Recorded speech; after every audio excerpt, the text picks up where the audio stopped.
having some tears.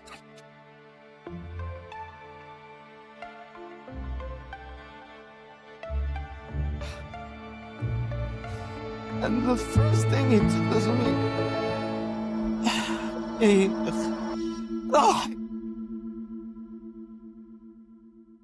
Mama died away from cancer. And Mama was fighting cancer from 2023 to 2025. That idea of mental health and really growing and grasping the idea of you now have to lead. I'm okay with determination. I don't care. I have to go see my mom. Whatever you want to do with me, I'll know it afterwards. I lost my job. I'm so close to losing my mom. Don't buy a friendship." So now brothers are fighting over simple things, trivial things. Ya zalame. I'm surprised. Shifting from one location to the other and starting from zero is not easy. The mental health of your kid is very, very, very important, no matter what the case. I don't care what's going on in your life. Don't break down in front of your father. If that happens, I'm the only sole provider for the house. It's now a responsibility of a family, not of only a person by himself. I have to show them I'm capable of doing it. And we're live. Today's episode is about resilience, faith, and the courage to start from zero, again and again. Our guest today is Bassam Dabbagh, a chemistry graduate and a science teacher currently based in Kuwait. Bassam's life and journey spans Saudi Arabia, Lebanon, Canada, and Kuwait. And with every move came a reset, culturally, emotionally, and spiritually. From childhood transitions to identity shifts abroad, to facing some of the darkest moments of mental health, including suicidal thoughts. Bassam's story is not just about survival, but about rebuilding from nothing while holding on to faith, purpose, and hope. Here's to speak honestly for those who feel lost, unheard, or broken, and to remind us that starting from zero doesn't mean starting from weakness. So without any further ado, I would love to welcome my very dear guest, Bassam Dabbagh, here on the show at AE Talks to discuss with us what were the inflection points, what has happened, and what keeps him going. So, to my 17, if not 20-year-old friend, Bassam, how are you doing today, my friend? Kif halak? Alhamdulillah, I'm doing amazing. I just want to express how happy I am after almost 17, almost 20 years. We reconnected briefly in Canada when I was in Canada, and then I had that shift gone where everyone had to go their separate ways. Saif Ahmed, in one way or another, brought us back together, and here we are doing this episode. I'm really excited to be with you, rekindle old things, maybe off camera a bit, and talk about what really caused my shift in every stage. Right. I mean, yeah, what you were talking about is crazy how time flies, and at the very same time, you realize that life isn't the same for everybody. And the challenges that we face are truly detrimental to a lot of the outcomes that we result in or result through. While you were talking and while we reconnected, for a very brief period, you showed me a couple of points that got me thinking, quite honestly, deeply as well, into how we always think people are as opposed to how they truly are, right? And that is always the misconceived notion in everybody's mind, I believe, and for me first and foremost, is that you'd always think that some people are doing some good stuff and some nice stuff, and doing this and doing that. Just like social media, you see that picture, which is that chapter or that moment in their life, but you have no idea how they reached there or what did they have to go through in order to become the person they became today. Mm. So, genuinely, one of the very important questions that I believe I would like to share with you, and I would truly hope the audience members could possibly take something away from, is how many times in your life have you felt like you completely lost yourself and had to rebuild from zero, as you claim? So here's the story, if you want. Uh, it, and let's go back to where we were both together. So Saudi Arabia. I'm born in Saudi Arabia. We stayed there till 2008. So it was one of the best years in my life. So 13 years in Saudi Arabia. It is the childhood. And I always, and until this day, I always feel connected to that time in Saudi Arabia because I feel it's very easy for me to click with these guys, and you're one of them. We when we talked on the phone, it was just an instant reconnection where we are always just we're always there. We know what's going on, even if we were far apart. But still we weren't mature enough. We just had that idea of playing all the time. We were always together in class, even if we were separated in the class. That playground brought us back together. And when we go back, we always know the stories of, for example, Rakan Bizri and Mahmoud Itani, you name them. So and we're always back to back no matter what, together. Now, for me, the first shift in 2008 was going to Lebanon. Now, what caused that change was the decision of my father to go to Lebanon and being promised a job there. And this is why, and we wanted to stay there for longer, but situations happened, and we had to move to Canada. So what happened in the shift between Saudi Arabia and Lebanon now was now for me a culture shock. Even though I'm an international person, as you as you've seen, or will show you as we go, is I got really into thinking only in the aspect of Saudi Arabia only, and what we did together. So now moving to Lebanon and not knowing the Lebanese culture in a way, even though I'm Lebanese, okay, was a culture shock for me because I didn't understand the idea of, for example, multiple religions. I didn't know about the idea of Christianity and Muslims. We were only all Muslims in that class, in Saudi Arabia. So that caused a culture shock, and some people refused that idea of bringing me in with them. I really faced some issues with coping with the people around me in Lebanon. Also, the concept of being bullied and not accepted by those people as well in Lebanon.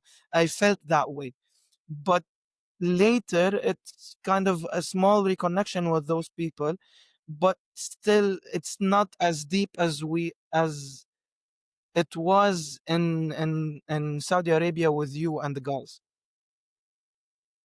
Right, So right. that's the first shift. And also coping with the bigger aspect, which is mainly studies. We had that international system of Tamir International, learning these things that we just had there. In Lebanon, it's much more deeper than this. It's just full on filling until the student can't cope with it no more. And I couldn't cope with that. I had to take some time for me to cope with it. And it's just I go back home and I go to Mama, Allah yarhamha, um, talk about that a bit later, um, and just telling her that I'm facing a problem. It's not easy for me to cope with these guys. I'm being bullied at school, or I'm not feeling safe at one point, and mm, for me it was just I had to cope myself and adjust myself to that situation where it just now became a bit of a norm. Um, but at the end of the day, I rebel a bit, and the teachers would support me in that way, just because they understand where I'm coming from. The teachers in Lebanon and where I was, they just give me that a bit of support, just continue, but they would show me and explain to me how things are, and this is how I just learned these kinds of things. And I only stayed in Lebanon for 3 years. So, and the reason was because of the Syrian situation. And I don't want to get into politics, but that was one of the main reasons that made me shift to Canada. And the decision was taken by by my father, and it was just like an instant decision where and I love the story of that. Reason is, it was just dad coming and knowing what's going on in the country, and out of nowhere, that day we had a we had a my dad made a pizza from scratch, and that's the first time when I had that and I understood the concept of a family meeting. um, Out of nowhere, on the kitchen counter, يلا family meeting، يلا كلكم قوموا طلعوا لعندي بدي اقول لكم شيء. And it was just double shanati. We're going to Canada. And whenever I tell my dad I want to go to Canada, he just completely ignores me, or ignores my mom, or ignores my sister, because he knows what's going on there. He doesn't like the idea of Canada. I learned, or I understood what he meant years later, and I'm going to give you that shift. Um, that shift of mindset as well. Um, so yeah, decision taken. We went to Canada. Now this is the third step, which is the majority of the shift in the character and the way I was. It changed. It changed who I am.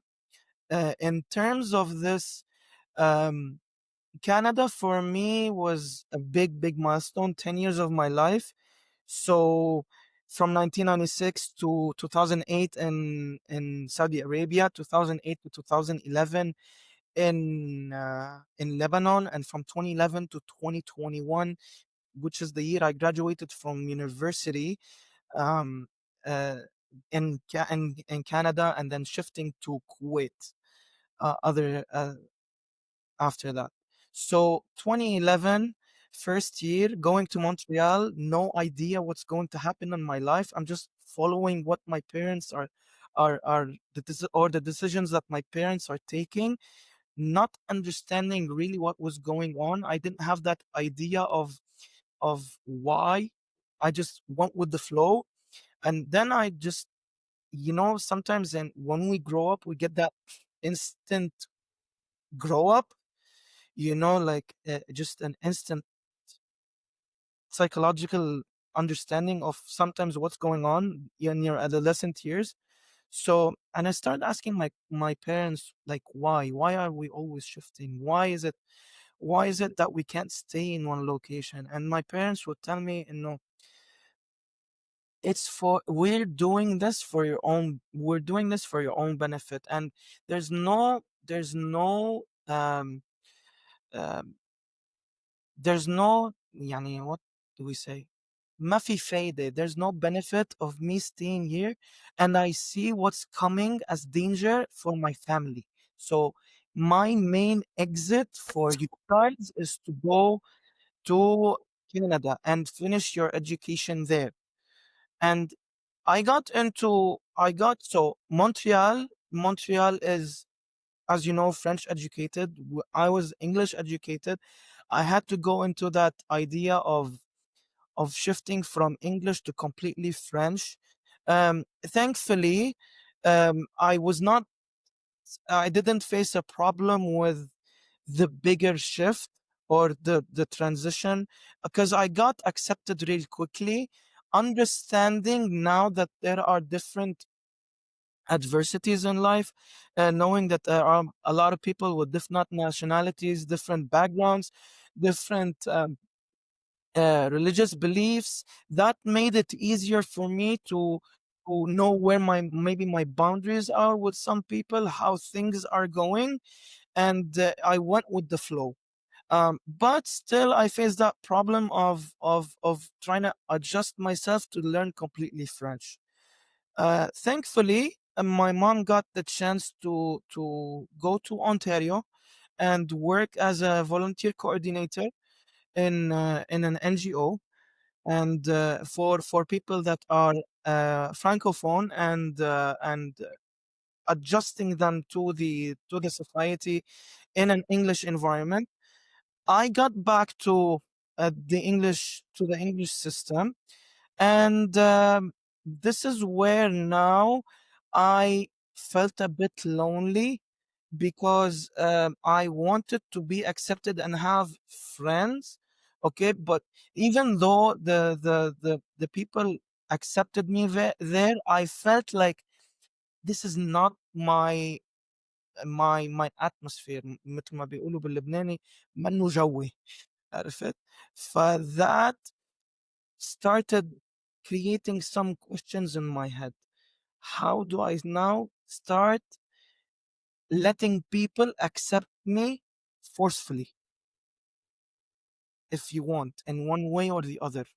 Um, and I started shifting my attitude to the atmosphere that was there in the school.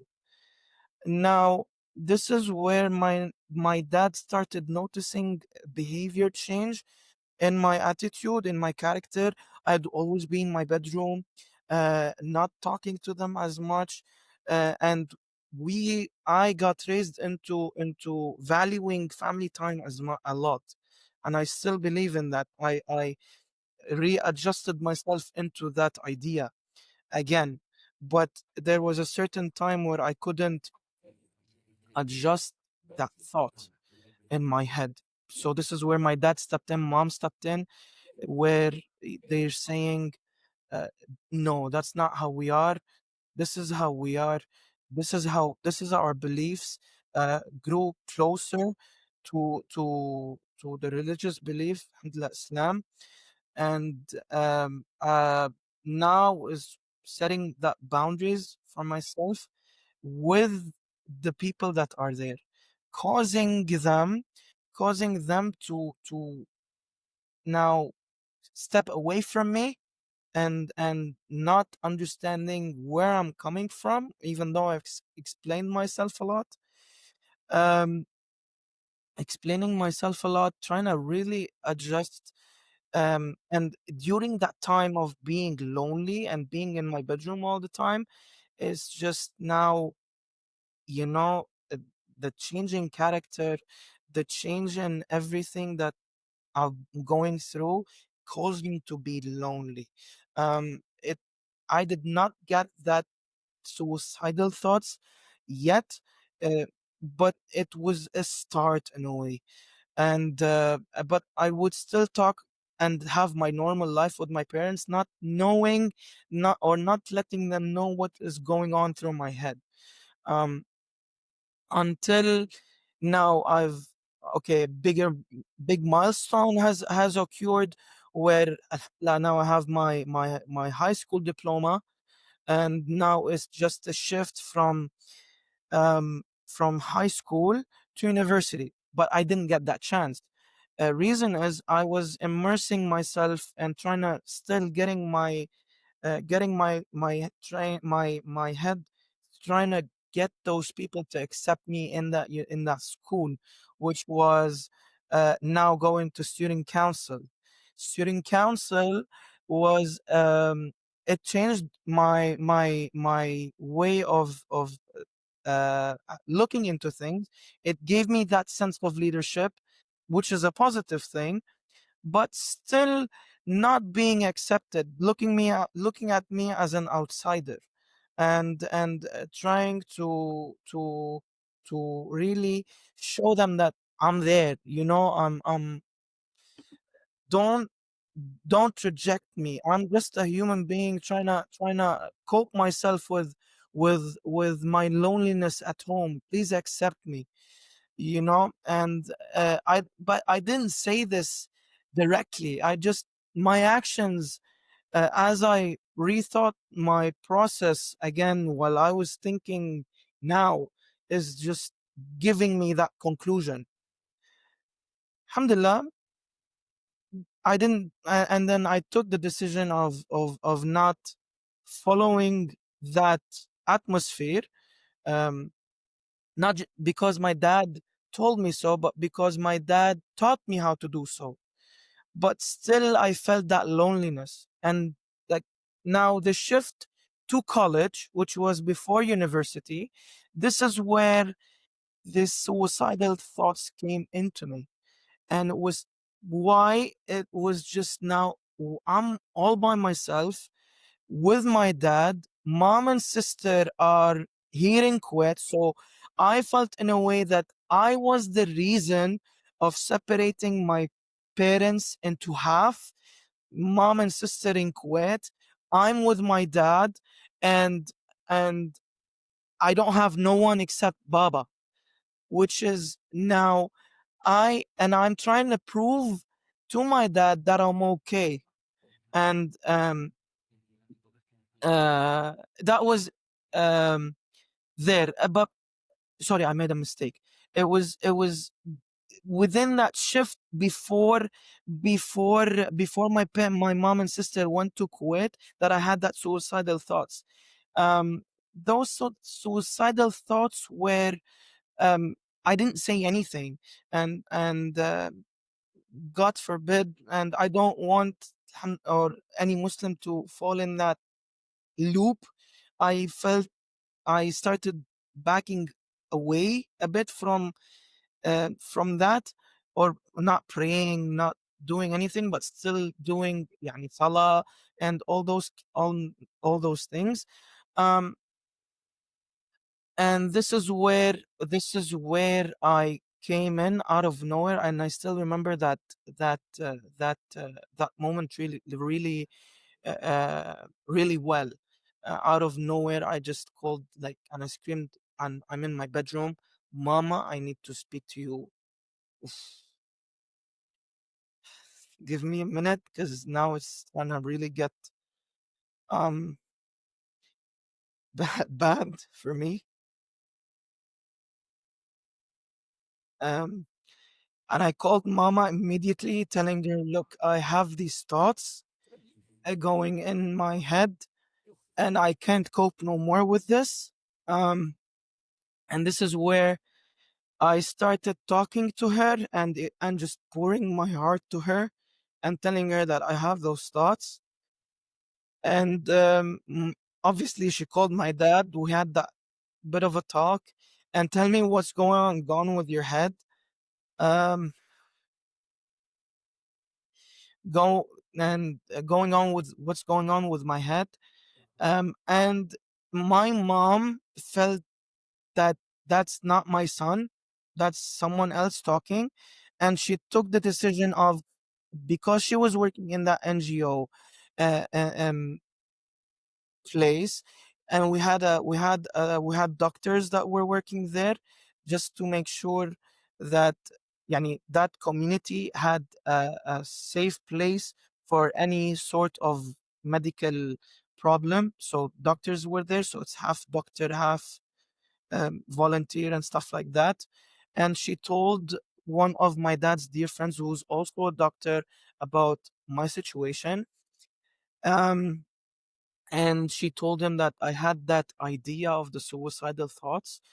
And this is where they put me into therapy for a bit. And obviously, that therapy was trying to pull me away from the pull me away from committing those things. Alhamdulillah, there was no suicidal attempts.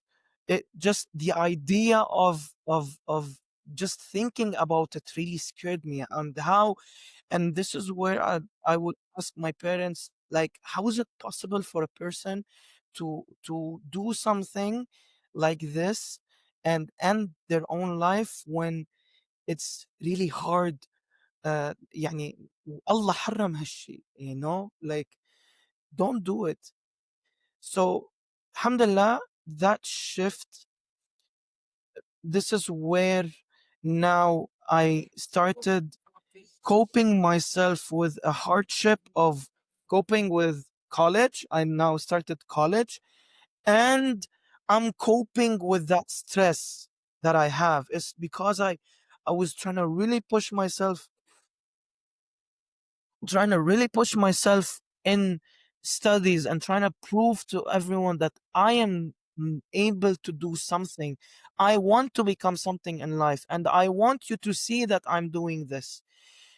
Now, the coping mechanism that I did was, now I've and my parents asked me to do this, is to tell them what is going on in my head. And now I've built that friendship with my parents, but still I have that bit of um private area where I just keep it solely masalan for friends and stuff like that. But the major things was done with my parents, and with re-listening to Quran, re-praying, going closer back to Allah subhanahu wa ta'ala. I skipped that, and I'm grateful that I did.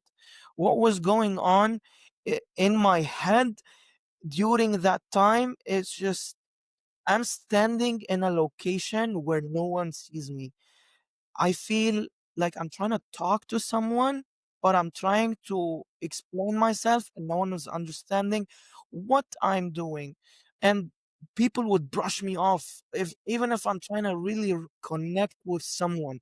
I just need that someone, that I that understands, or trying to tell me don't do that, you know? And this is where um gave me that idea of, "خلاص, I have now to speak up and talk to my parents about what's going on in my head." And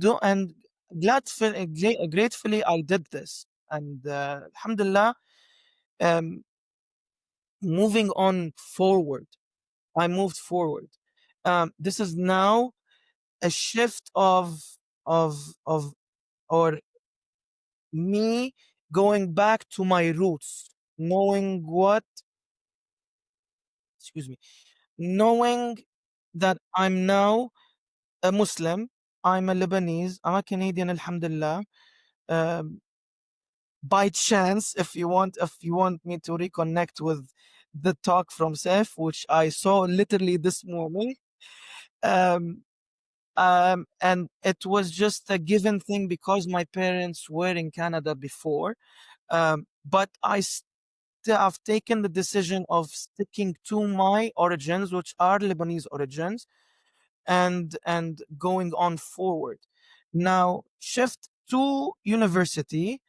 So from college to university is basically still trying to prove to people that I'm there, accept me in one way or the other, and uh, doing things out of the way if you want to be accepted. For example, putting if you want, and I did this, and it's not a regret, but it's a lesson that I took from my situation in life, is don't buy a friendship. And in a way, this is by, if you want, don't open your house as a coffee shop. And try and and call people just so because you want to spend time with them. I've taken a later decision in life that I want to have a valuable friendship with someone that sees the value of Bassam, not the value of what did Bassam do for my own uh, انبساط if you want. um, حتى واحد يبقى مبسوط انه yeah, let's benefit from him and spend time with him and then neglect him afterwards. And I've had a lot of people during that time in university that paid that made me pay 1 year of university as a as an extra. Okay, and there was no benefit from it. Even when I wanted to move to Kuwait, okay, if you want, and now because I was responsible of a full house and I had to remove everything outside or sell everything, they waited until the last second where I now announced for everyone in the Arabic community that I'm leaving, I'm selling my things, and they decided to take advantage of that by holding my hurtful arm and trying to really lowball me, as they say in English, to get whatever they want in the lowest price possible. And that really is is is annoying to me, understanding that people really do this because they want to benefit from you and taking things out of the goodness of you. So I've taken the decision once I did that, not to speak with those people, and only with the people that I see that they really see the value of Bassam, not the value of what he did. And to just name the numbers, it's only two people. Mhm.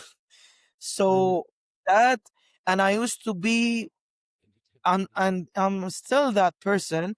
I'm a very outgoing person.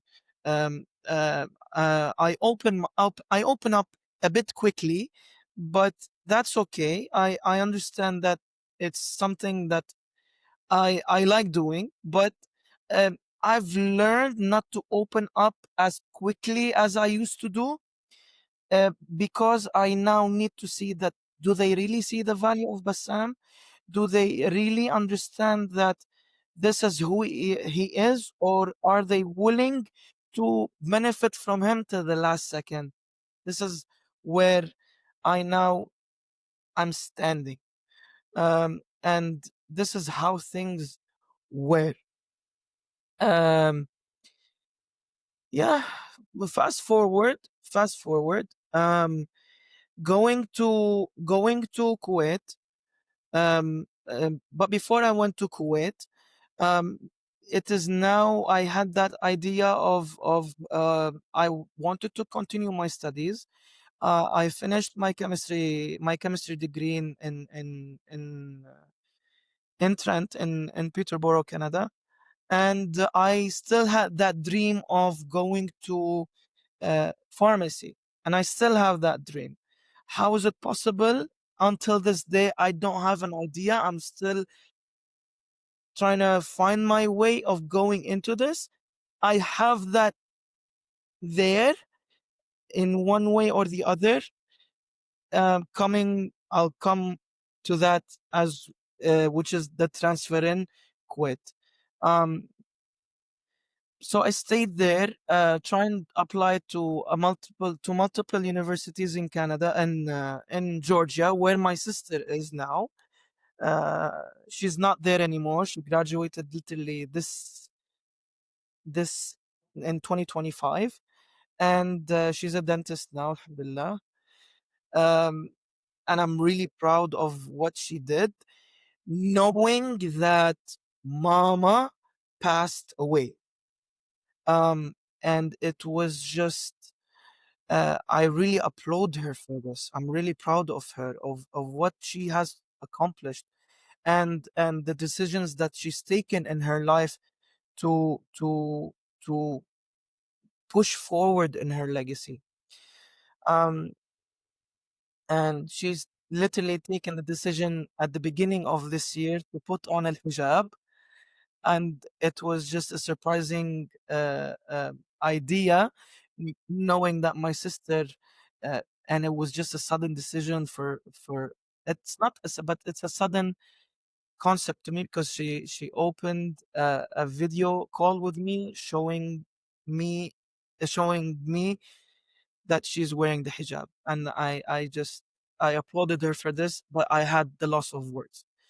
um yeah, so now it was that time I shifted to Kuwait. Obviously, now I feel a bit closer to Saudi Arabia, to going back to my roots. Always, sometimes also reconnecting with old friends here and there. Even if I was in Canada, even if I was in Lebanon, because I didn't have that access of internet all the time. Um, or the concept of internet all the time. Most of that was done in Canada. Either it be you, be Makram Adnan, if you remember Makram Adnan, um, Muhammad Ayman, just to name a few. Um, and but it was now a shift of going into the workforce, because I applied when I was in Georgia. I applied to school, and this is where now I have not a culture shock, if you will, but a workforce shock, because I grew up in a household where my dad did not want me to go into working all the time. He just wanted me to focus on my studies all the time. This is where now I got a lot of hits um, in my workforce, and I had to shift from one school to the other, because I didn't understand the Kuwaiti culture, because I'm trying to let the people understand who I am as a person, um, and I'm trying to show them who I am I'm a friendly person. I'm always open, but it backfired in a way, causing me to do those shifts. Now I've learned to take, if you want, calculated thoughts or boundaries with those people that I have in the workforce. Now I'm facing, or I was facing that issue of who should I have in my own circle? Who believes in me as Bassam, not as a friend or a colleague that we can talk about all the time?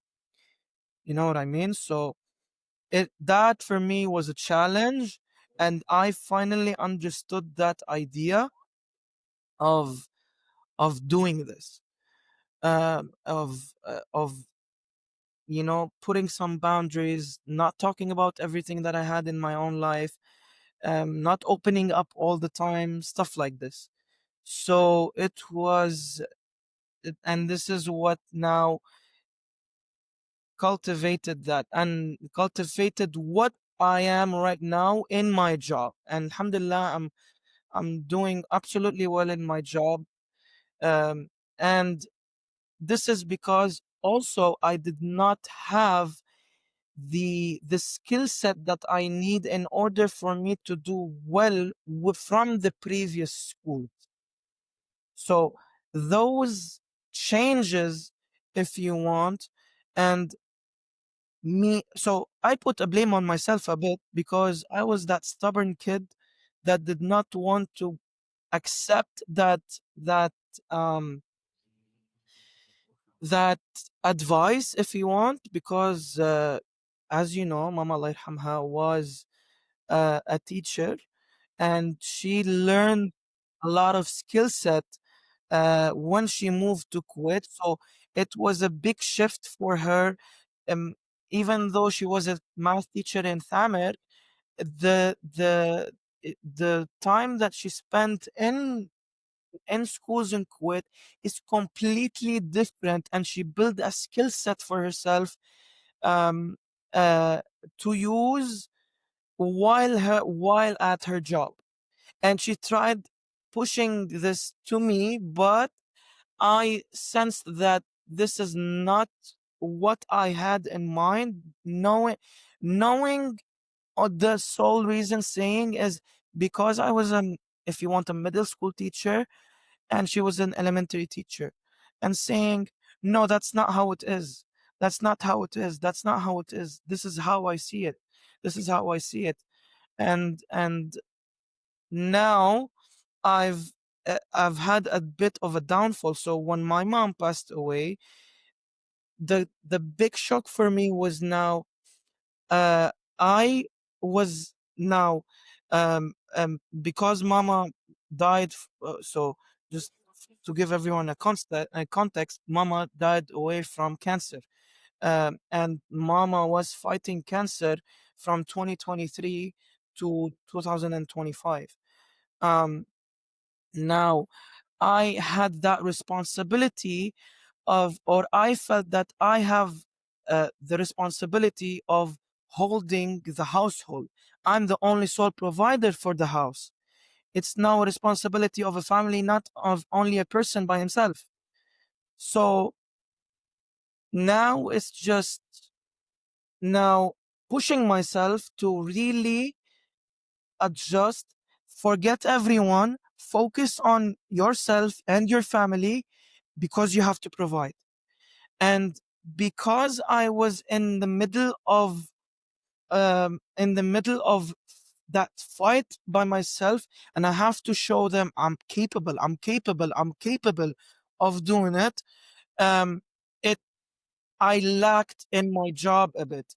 Now pushing forward um a bit. So now mama passed away.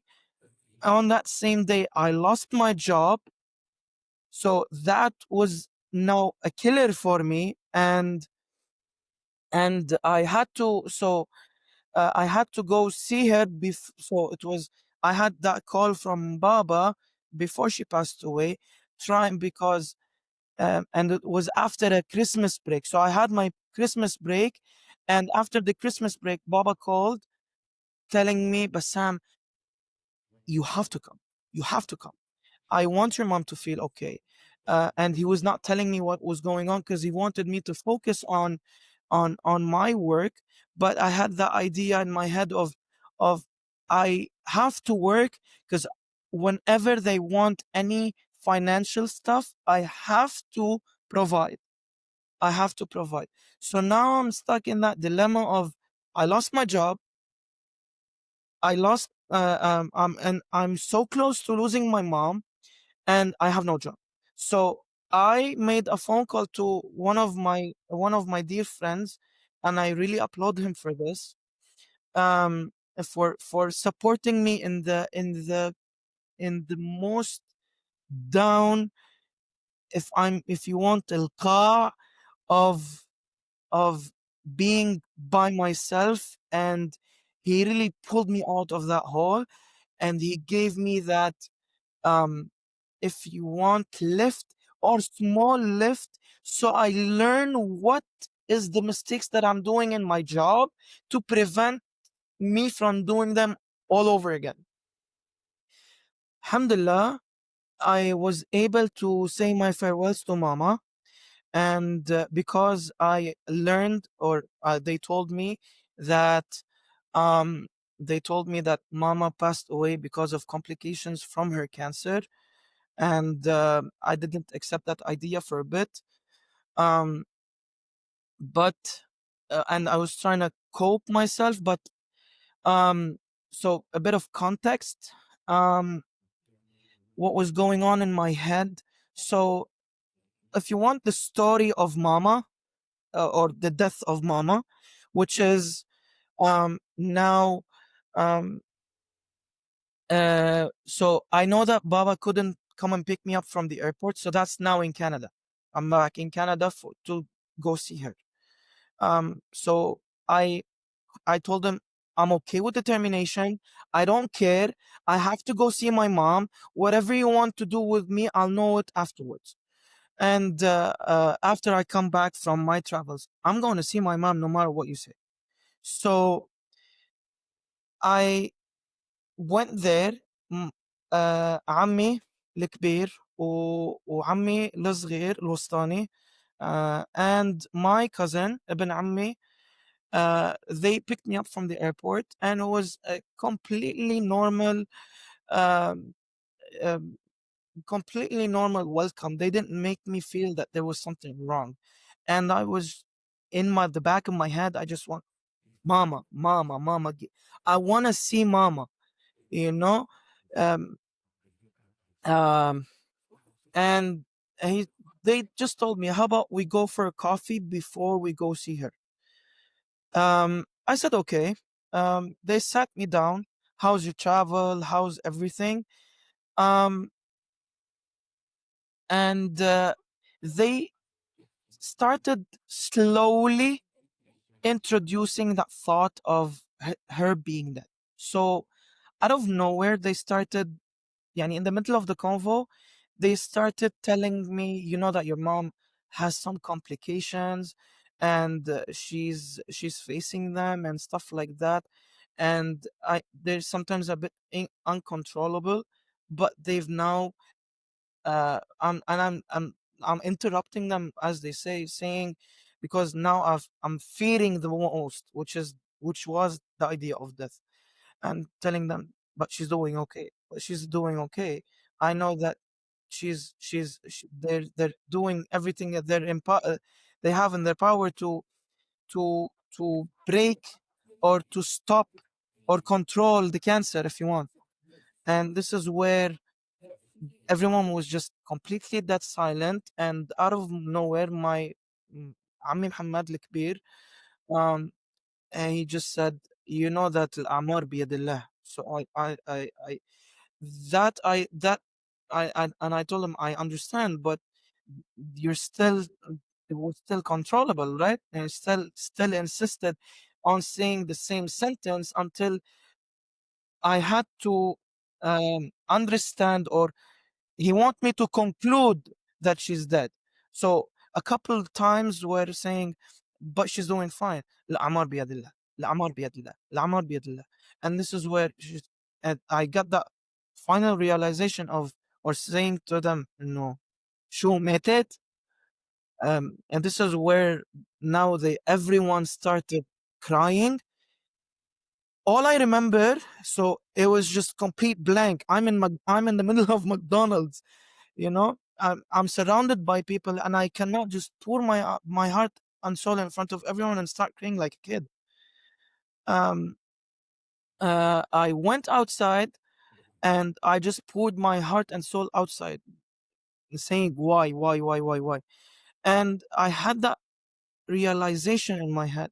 Why? Because before travels, I had some family friends here in Kuwait, uh, preparing me mentally, if you want, for the worst. And don't be afraid, or don't break down in front of your father. If that happens, okay, you have to be the support system for your dad. You have to be the support system for your sister. You have to be the support system for everyone that is there. Okay, even though the one that passed away is mama, and it's the الحق العادي, if you want, أو حقي الطبيعي إني أبكي على أمي اللي هو أغلى شخص عندي بالدنيا يعني. عرفت علي كيف؟ ف now I'm pouring my heart and soul, and in the back of my head, out of nowhere, is just remember that talk with the family friend. Um, okay, now shift completely, be the grown man, lead what was going on, and don't show him that you're cracked up inside. If you wanna crack up inside. Okay? They told and then when they told me it's like if you wanna talk, excuse me, if you wanna talk,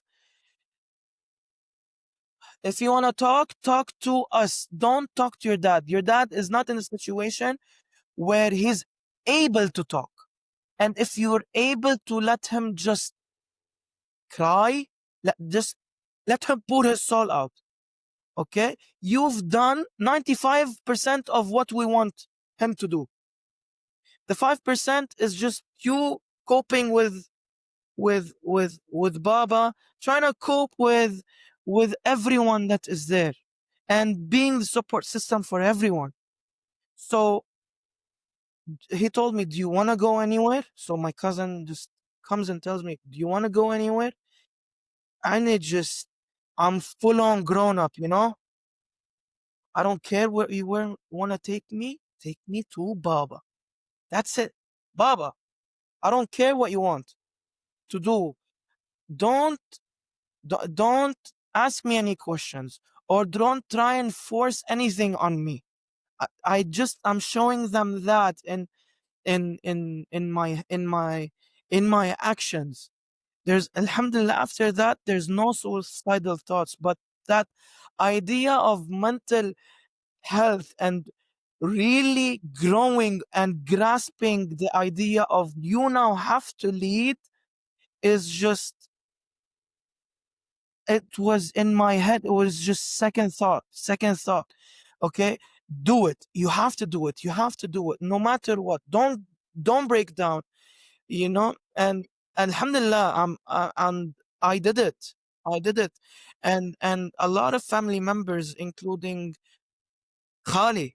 And you know, a khal, for the people that will see, is a brother's sister. So he's my my mom's brother, you know. And I have to be a support system for him, despite him being married, despite him having kids, despite all of this. I have I had that I had It's not a burden, but I had that responsibility in my head. And it's just pushing me to do the absolute best for everyone. You name it. Baba, sister, cousin, uncle, you name it. كبير وصغير, small and big, from the youngest person to the biggest person that is there. So, um, and now we're at home. We've arrived at home, and I'm just full on sprinting. I'm just letting someone lead the way because I don't know. They've moved. I don't know where we are. I'm just letting someone to take me to the door. Out of nowhere, I'm at the door. They told me where the door is. Bam, open, and I see my dad just full on smoking. And I remember him looking at me, and I know I had him having some tears.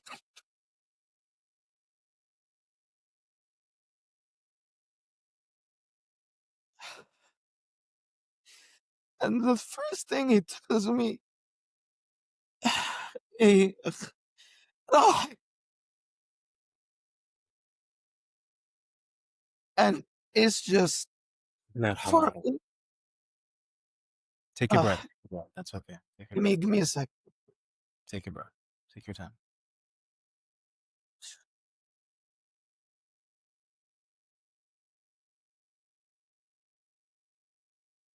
Very sorry. No worries. لا لا بالعكس. ده شكرا ليك.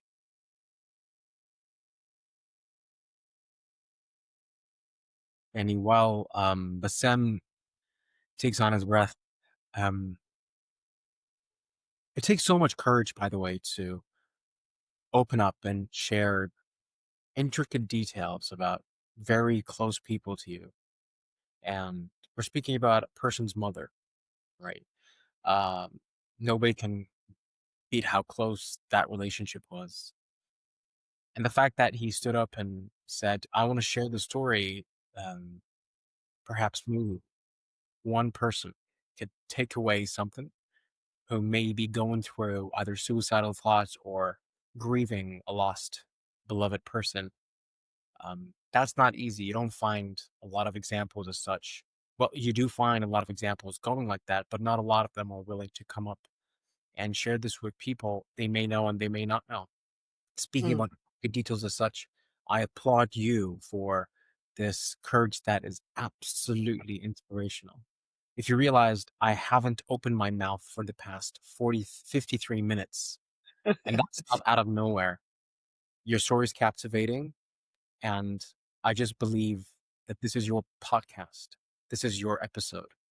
Habibi, Um, thank I won't be adding anything genuinely beneficial than what you will be. So please take it Yeah, from. so the sorry for that um emotional moment, but yeah, so now it's just I had to hold up a big amount of or breaking down in one way or the other because I don't want him to feel that I can't depend on this guy. He's still um not a kid, but someone needs to be there for him. You know, I'm talking about myself. So I manned up, if you want, and sucked it up. And it's just going through all of this um, internally.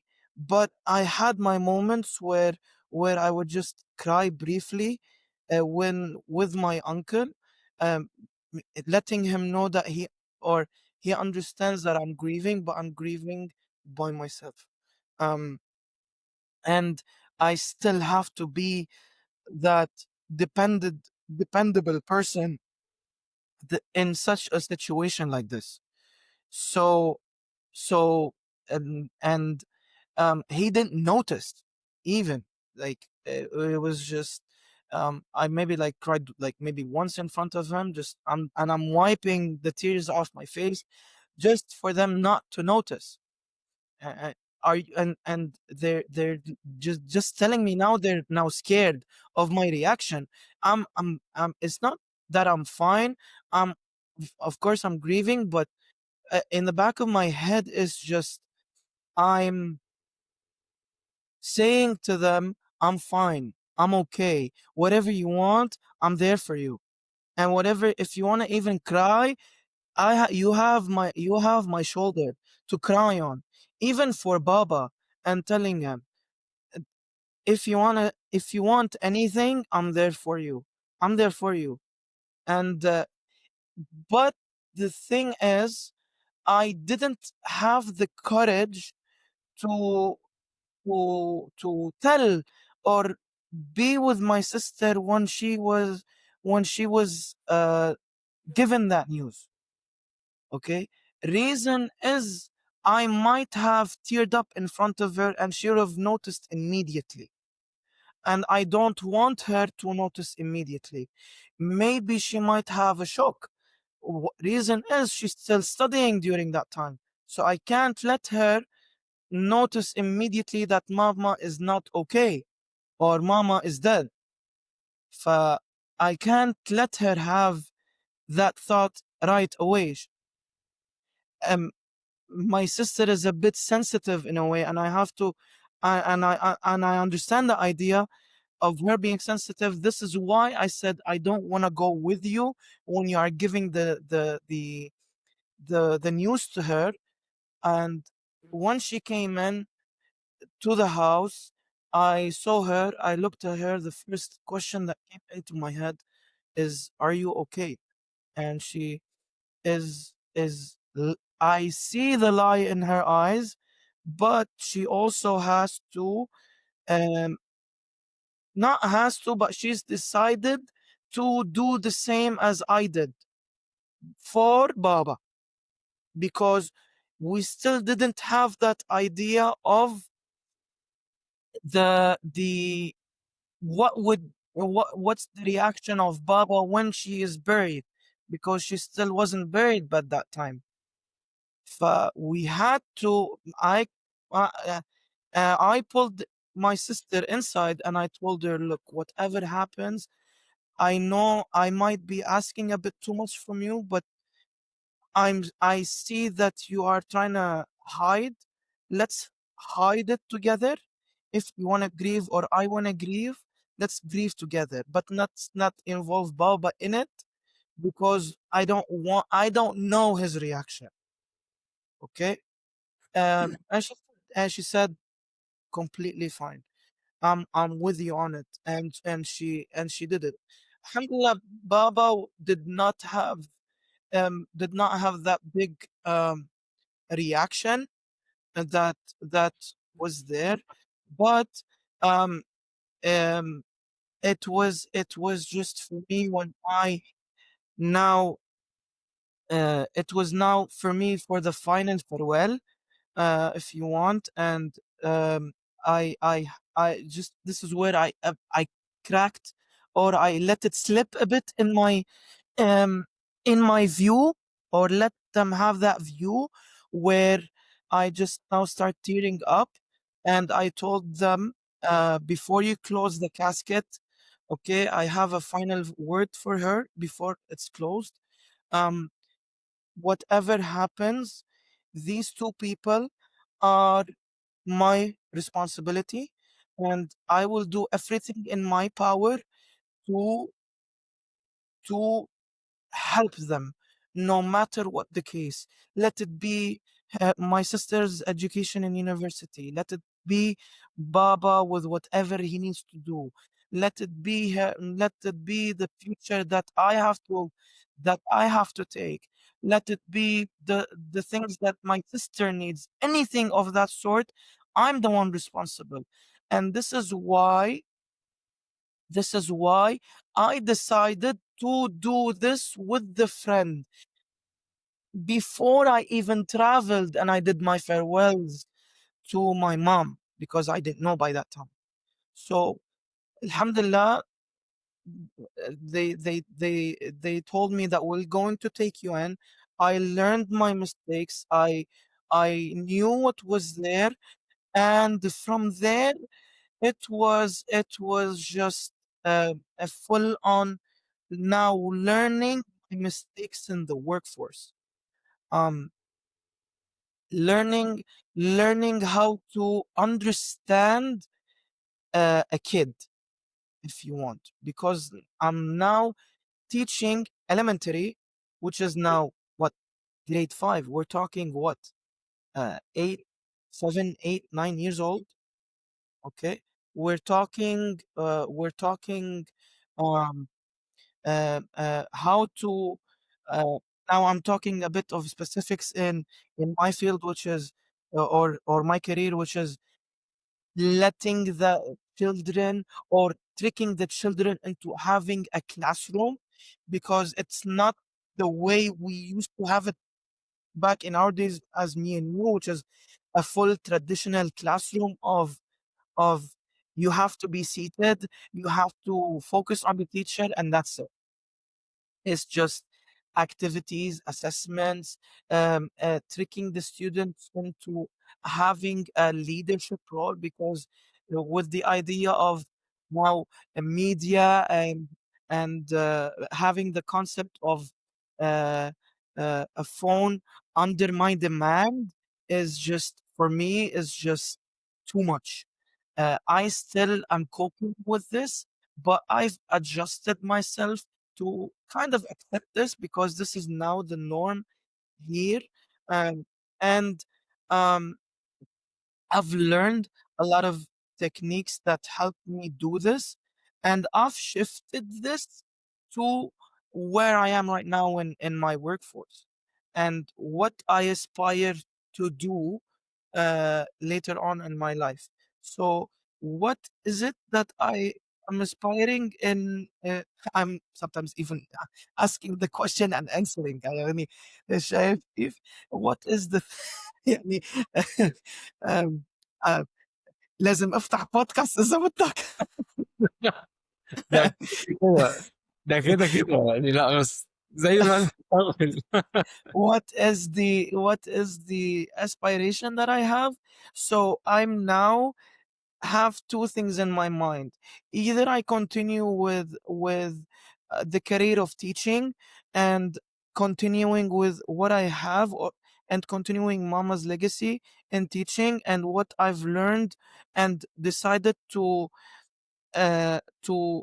recope with everyone, to recope with everything that I learned, that she taught me and I didn't listen. I still remember them um, uh, quite extensively. Um, with what my friend, who was also her colleague, taught me how to do, and now I've adjusted it, or created my own magic, if you want, to cope it with middle school. Or I decide on stopping there, stopping stopping to continue as a teacher, and continuing with what I want. And during those years of work, uh, um, uh, I was able to get the international, uh, so the NIBOSH certificate, which was the international organizational health and safety certificate, which is basically simple things of if you just want to hit a nail on the wall, there's a certain procedure of are you wearing the safe equipment, are you awake, are you having mental issues, are you having all those things. So or in other words, shifting to a health and safety executive career, if you want, so I can understand more about what is going on with these colleagues in that field of oil and gas, or any organization that is dealing with constant danger all the time, and trying to help these people with um with with moving away from that danger, and following the safety protocols that is enforced by the company, in order for them to go back home safely to their families at the end of the day. It's losing a person, or doing these things is just, or having the idea of loss of a person is just too much. And um if you don't want to go into that details, just have someone, that a friend, that you can talk to, in order for you to cope and release that stress that you have in mind. And let it be a friend, let it be a healthcare professional. There's nothing wrong with going to a psychologist at the end of the day, a psychologist at the end of the day. That idea was a taboo at the beginning, and we had the idea of رايح عند psychiater. انت مجنون. You know what I mean? ف ف now it's now becoming a norm in the Middle East. It's becoming a norm everywhere, and there's nothing wrong with this. But for me, my coping mechanism was my parents. Alhamdulillah, I didn't have to go to the psychiatrist only once. Only when I had the idea of the suicidal thoughts, and it was just a, a, a, a coping mechanism from mama. She doesn't want to lose her child and let him have an attempt, let's say. Alhamdulillah, I didn't have an attempt, but other people might have tried once, twice, three times. And this is a message from God, saying that you still have something to do in life. You are there to help someone. Um, no matter what you have, push forward, seek help. Don't stop there. Okay, don't fall into if you want the easy way. You know what I mean? You don't want to lose that person, and no matter who it is, um, let it be a friend from. For me, even يعني, I don't like the idea of losing a friend that um I've got into contact after, let's say, for 17 years, which is يعني me and you. All my friends that I know from Saudi Arabia, is just heart aching for me. But at the end of the day, I still have to cope because it's سنة الحياة. At the end of the day, we're all going to be dead. But I don't want to lose you in such a way. So, and that's what I have in mind. The upbringing that I had, um, and the what I don't know the word in English, الاحتواء, uh, of my parents, Embracing. embracing of my parents, in such a way has just led me to always keep going. Whatever you have, just keep going. Life is up and down. It's not just ups. I'm still in a situation right now where um I'm not in the greatest position in life, but still I'm pushing through because no matter what, I still have that response. My dad, because I want to show this episode to my dad. Um, uh, it's a don't worry about us. Just worry about yourself. No, it's not just worry about myself. Of course, I have to worry about myself, but at the end of the day, I still have to worry about you. It's just as a thank you for all the effort that you've done. Shifting from one location to the other and starting from zero is not easy for someone. It's not easy for me to leave all my friends that I've grown up with in Saudi Arabia and starting from zero and learning a new aspect or learning a new culture that, even though I know myself as a Lebanese, but I don't know what the meaning of a Lebanese is. Now, of course, I know it because I got that adversity of people surrounding me and me being outgoing all the time. So this is how it is. Moving from and going and shifting from so if you want a bit of context, like Thamir, now moving to a different school, which is in Lebanon, and I switched schools in Lebanon because I couldn't cope, and I told her that decision that I don't want to be under your shell anymore. I want to face my own my own challenges. I want to be the independent person from mama because we were in Thamir, mama was a teacher, and we were there so whatever I did, she knew about it immediately. um I don't want her I don't want her to know immediately. I want to face my own problems myself, and I want to solve my own problems by myself. That's a character change, stuff like this, and coping with taking that decision of moving to Canada and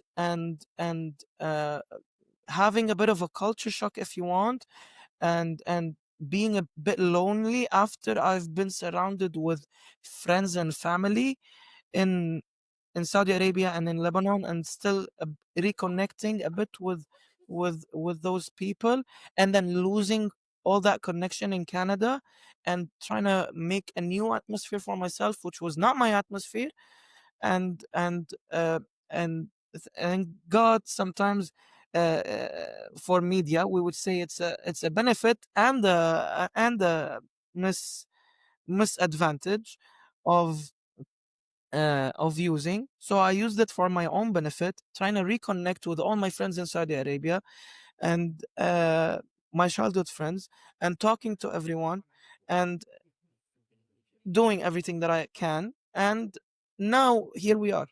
um, I have my own circle of Alhamdulillah. I now in Kuwait after almost, if you want, 25 years, if you will, of being by myself. I now have a circle of friends for, if you want, playing cards, playing FIFA on PlayStation, um, uh, uh, opening up if you want. Let it be here in Kuwait or in uh, the Saudi friends, if you will, because I have that circle, and I'm grateful of the journey. Would you ask me if will I repeat it? Yes, I will repeat it, but with different tweaks, if you will, which is not being that kind person and being used all the time, and putting boundaries for that misuse. That's it. Wallahi, Sam, I don't know where to start or where to end, but it was one very comprehensive speech, I'd say. Um, and you know how different speeches can target different people in so many different ways, right?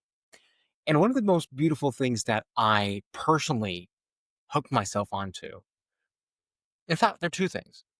Simple, right to the point.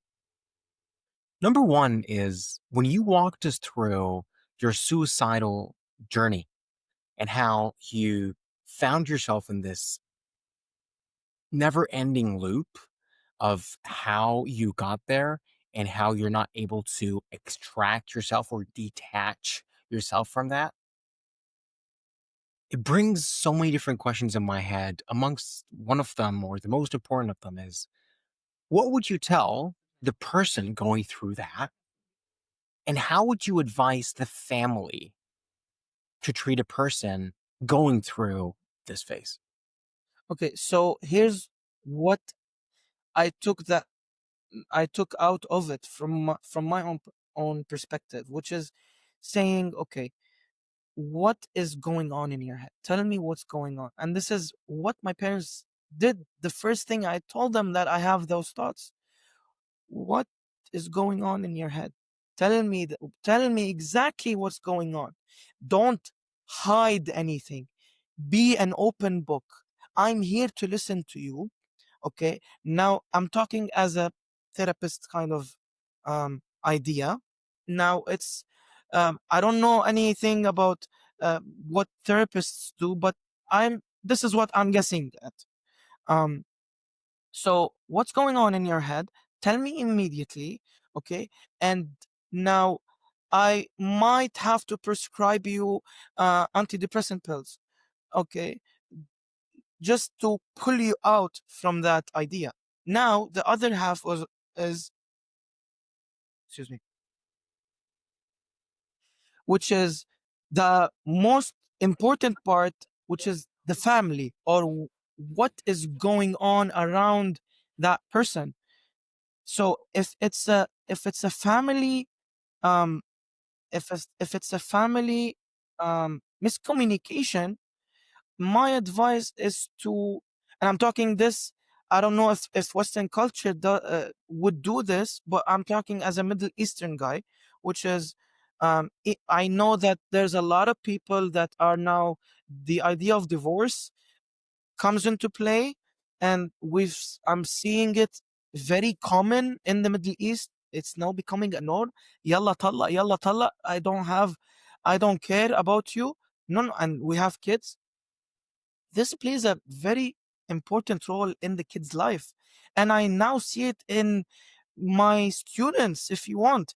They're being a bit lost, maybe that loss will increase. Now I have to talk to the parents, and now I'm talking as a therapist, not as a teacher. Okay, if you want, I'm not a therapist, but I'm talking as a therapist perspective, which is, don't let your kids be involved in the miscommunication that you have as a dad and mom. Let them have that feel that I had in my life, in order for you to embrace your kid and not let him do this. This is the mental health of your kid is very, very, very important, no matter what the case. I don't care what's going on in your life. I'm talking as me. Don't get your kids involved. Not tantaha. No matter what. Solve your issues or get into a common ground with each other. Don't put the burden on the kids. The kids will know. The kids understand. Kids are intelligent way more than you think, no matter what you have. Okay? Now it's it's it, it and the kids, they can rebel by just not doing homework, not following the instructions of a teacher, or anything of that sort. So don't put your children in the middle and tear them apart, because that will tear their mental health. Don't do it ever. Wallah, it's hard. And I'm not saying that, I'm not saying this because um um I'm married. I'm not married. Okay. I'm not married. But I see this, and I don't want people to fall this, or I don't want people to lose their loved ones because of something like this. I personally couldn't agree more. The idea behind um, segregating what should be shared to the children and what should not be is paramount. And I guess Don't a lot. in other words, don't let them have a decision, or don't force a decision based on anger. The the kids, they would fall apart from inside. It's hard. I see it in my kids and my students. I noticed this, like, uh, uh, and I can't say anything because it's part of being professional in my field. I just have to understand the kid and cope him with whatever he has to make him succeed in his studies. It is not my job as a teacher to get involved in the personal aspect of things. I can't Right, do that. I'm not. right, It's it, right. you name it.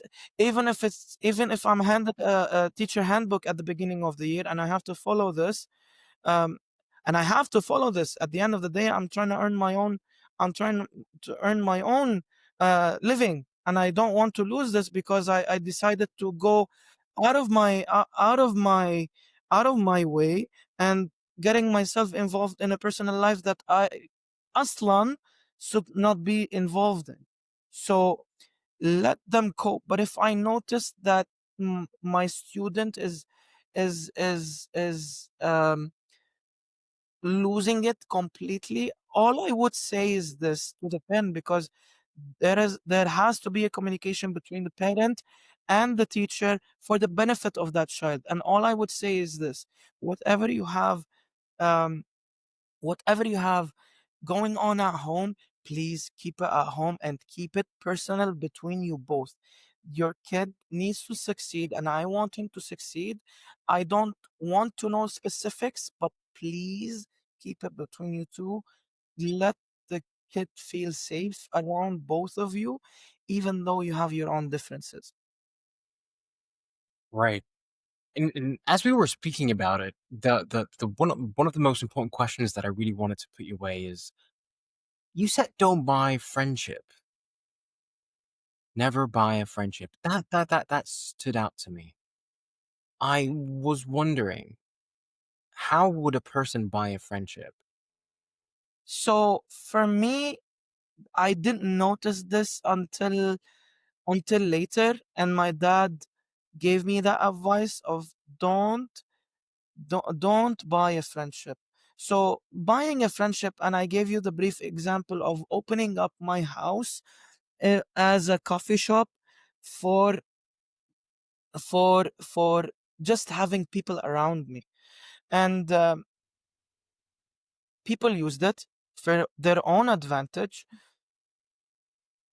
They used it for their own advantage, and I took the hit of losing 1 year of university, which I had to catch up on after I finished everything. So this is how it is.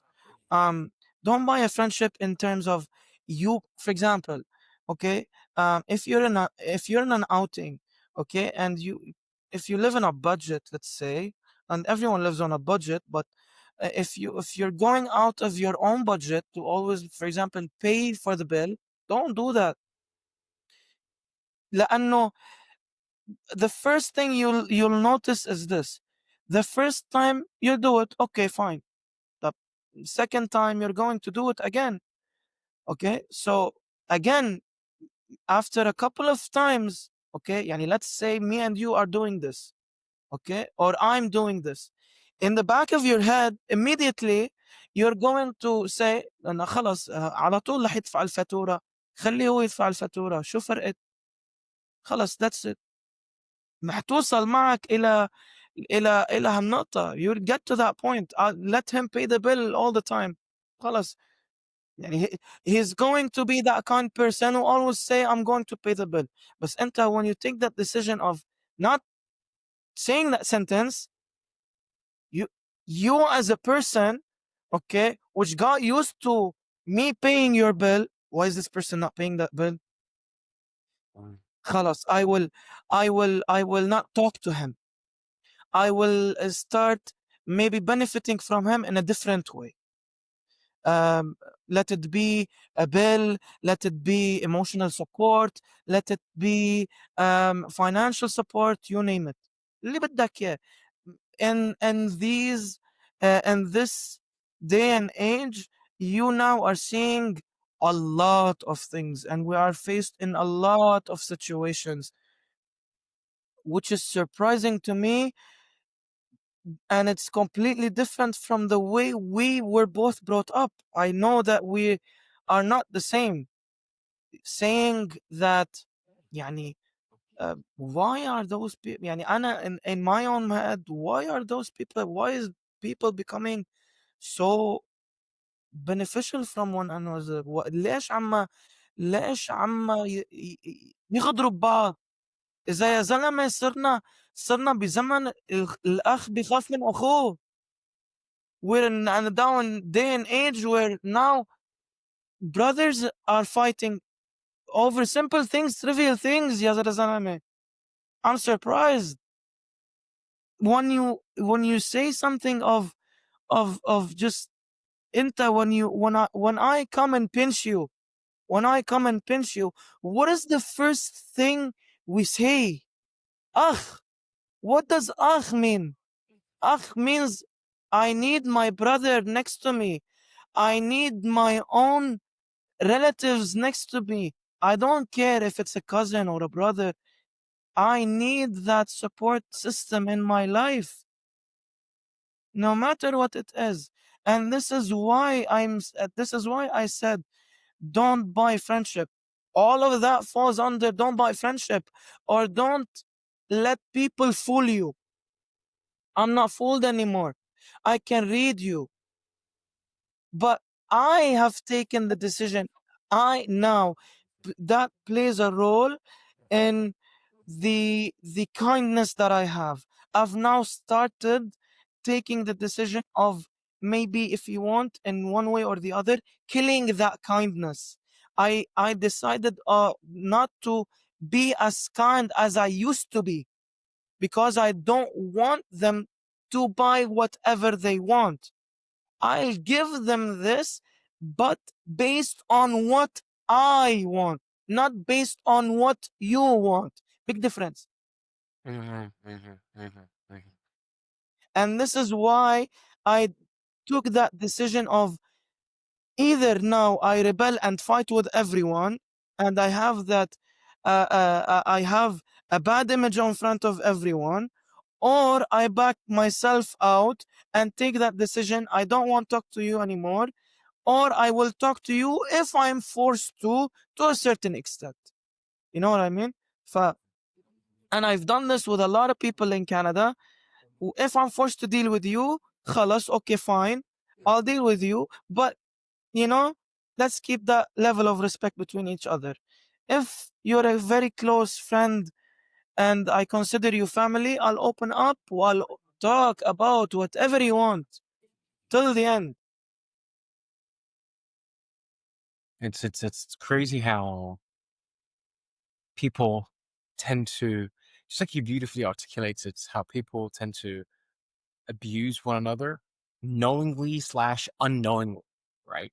It's been a very it's a very tricky world we're living in nowadays, right? Mm-mm. But honestly, um, out of all of that being shared, Bassem, if someone's hearing you out right now and asked you for three pieces of advice where we could wrap up the episode through, Mm. what will the three pieces of advice be that you would give him? Straight and to the point. Straight into the point. And now I'm talking in an Islamic perspective. Okay. Never leave or the belief in Allah and what Allah has to throw down your path. Always seek the help that you need. Let it be an يعني a therapist, a family member, no matter what. And you يعني you can do it. You can do it. The third point is believe in yourself.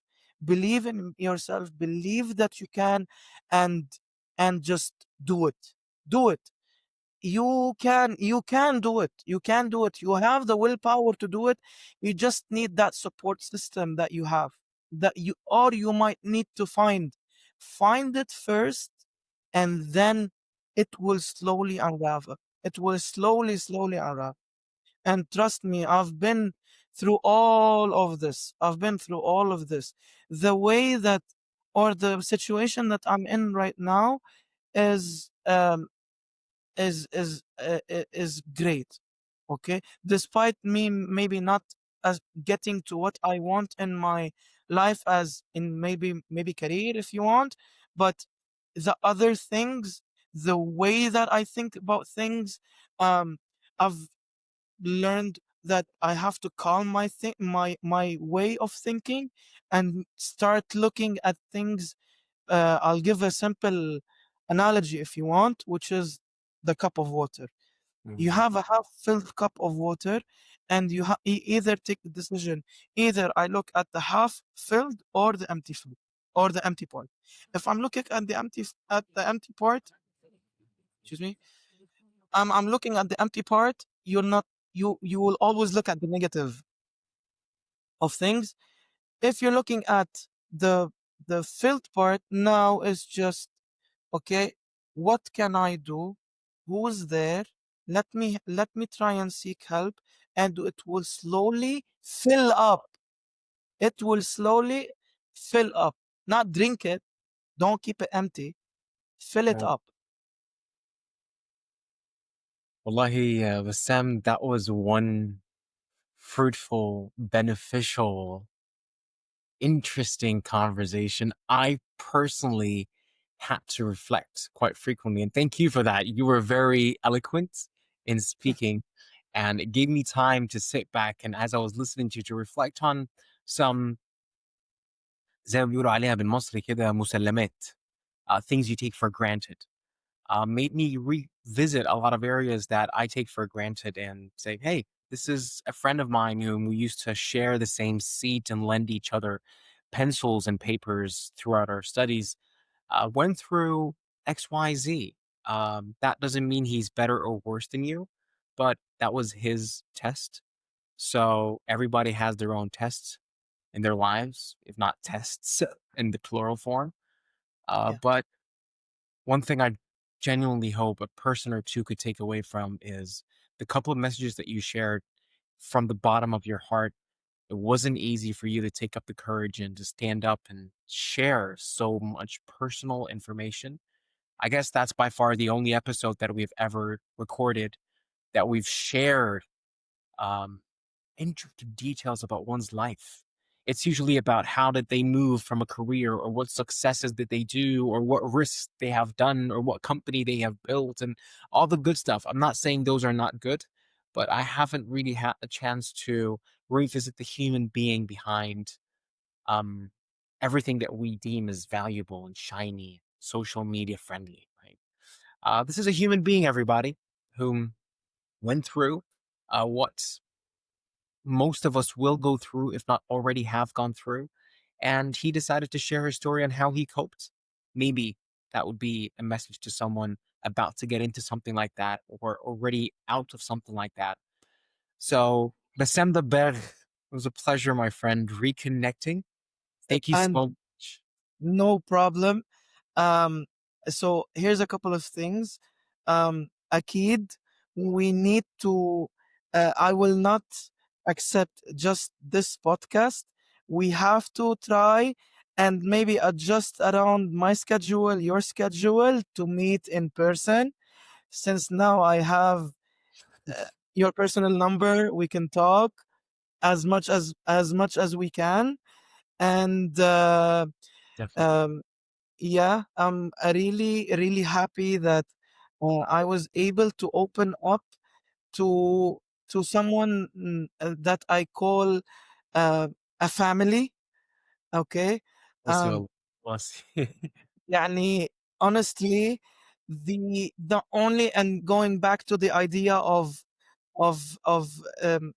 Saudi, um the people that the people that I know in Saudi, I can genuinely say they are my family. And I'm really happy that you're one of them. And the way that you, Aslan, went to being um, doing a podcast, doing coaching, if you will, and moving on forward with your life. Now, if you ask me, who do you recommend as a person to speak to next, and if you want, I'll give you his contact info, and you know him very well, and I mentioned his name during the episode. It would be Rakan Bizri. Uh, whoa, let's do it. I would love to. I will talk to him. I will talk to him. And I will see if he's willing, or يعني just to get you, give you his number, يعني out of respect for everything. And Keep on. I want to see, because I know that he was able to m- move forward. يعني I let's just give a small aspect about Rakan. His father passed away when he was very young, and I want to see also how he was able to cope with this in a very young age, how he was able to push himself forward in his career, and now starting to work in his own company, to starting doing something that we used to do as children in classroom, which was drawing cars on a piece of paper. Remember the booklet? We used to take out that piece of paper and we sit down, not listen to الأستاذ العربي. We don't care about him. We don't care about the French teacher. We don't care about the English. We sit down, take a piece of paper, we open it up, and we start drawing cars. And it was the best life we ever had as childhood. So I'll leave it at that. Bassam Dabbagh, was a pleasure, my friend. Thank you so much for your time. And everybody, thank you so much for listening. Wassalamu alaikum wa rahmatullah.